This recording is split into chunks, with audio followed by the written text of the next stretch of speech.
Bismillahirrahmanirrahim. Assalamualaikum warahmatullahi wabarakatuh. Innal hamdalillah wassalli wa sallimu ala Rasulillah wa ala alihi wa sahbihi wa mawalah. Asyhadu an la ilaha illallah wahdahu la syarikalah wa asyhadu anna Muhammadan abduhu wa rasulullah. Puji syukur mari kita panjatkan kehadirat Allah Subhanahu wa taala yang mana atas karunia dan nikmat yang telah diberikan kepada kita semua, yang alhamdulillah pada hari ini Allah masih mengizinkan ya, khususnya Bapak ya, dalam membuat video pembelajaran daring pada hari ini. Salawat serta salam tak lupa mari kita curah limpahkan kepada Nabi kita, yaitu Nabi Muhammad SAW.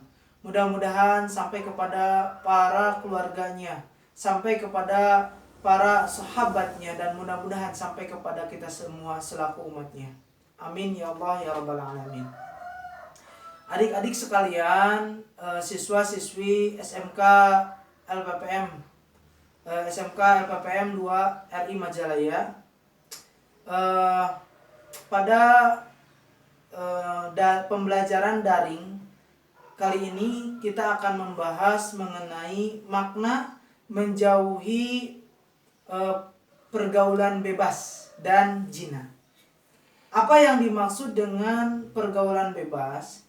Yaitu adalah pergaulan yang tidak dibatasi dengan agama ataupun norma ataupun susila, ya, sehingga pergaulannya itu tidak ada batasan, tidak ada barometer dalam kehidupan ataupun dalam pergaulannya itu, sehingga menimbulkan perilaku-perilaku yang menyimpang.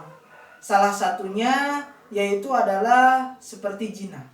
Nah, dalam agama zina sendiri ya, ini kata zina ya, dalam agama itu berasal dari bahasa Arab yang artinya berasal dari kata zana ya, jani, yang artinya suatu hubungan antara perempuan dan laki-laki ya, berhubungan suami istri tanpa adanya ikatan pernikahan yang sah menurut agama Islam.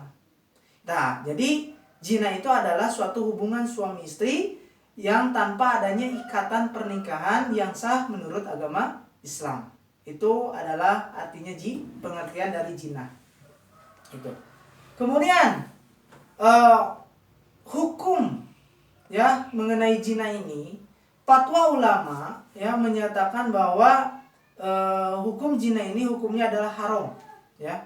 Hukumnya haram. Malahan sebagian ulama menyatakan bahwa hukum zina ini adalah lebih tinggi, jadi hukum yang tertinggi ya di antara haram. Jadi hukumnya sangat tinggi itu ya, sehingga zina ini termasuk dosa besar.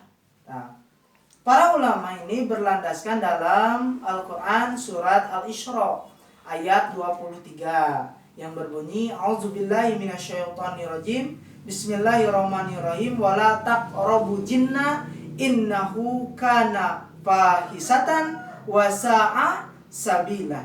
Artinya adalah ya, sesungguhnya janganlah engkau dekati zina. Sesungguhnya zina itu adalah perbuatan yang keji.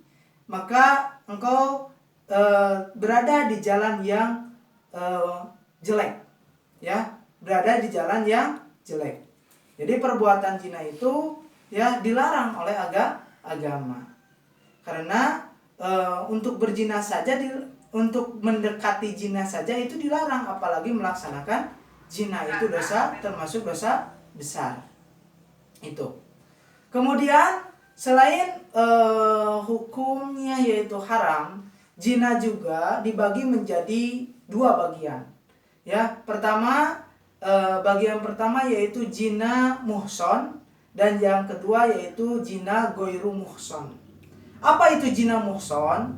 Zina muhson itu adalah zina ya, jadi seorang pezina yang sudah balik, berakal, kemudian sudah menikah. Jadi seseorang yang sudah menikah, yang sudah berkeluarga, kemudian dia selingkuh, ya.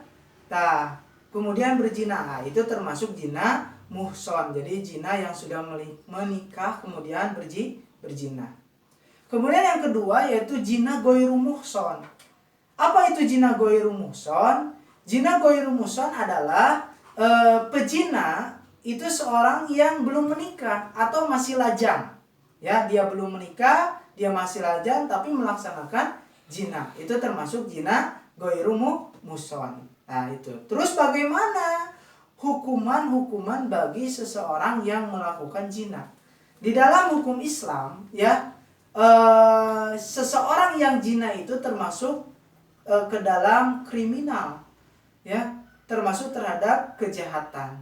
Kenapa? Karena ketika zaman Rasulullah, seorang pezina itu dihukum oleh Rasulullah, ya, yang mana hukumannya bagi pezina itu muhson, yaitu sudah menikah, ya, dalam hadis riwayat Abu Muslim, ya, dan riwayat hadis Abu Muslim, ya, dinyatakan bahwa seseorang yang berzina yang sudah punya keluarga, ya, dia berzina, maka hukumannya adalah rajam. Apa itu rajam?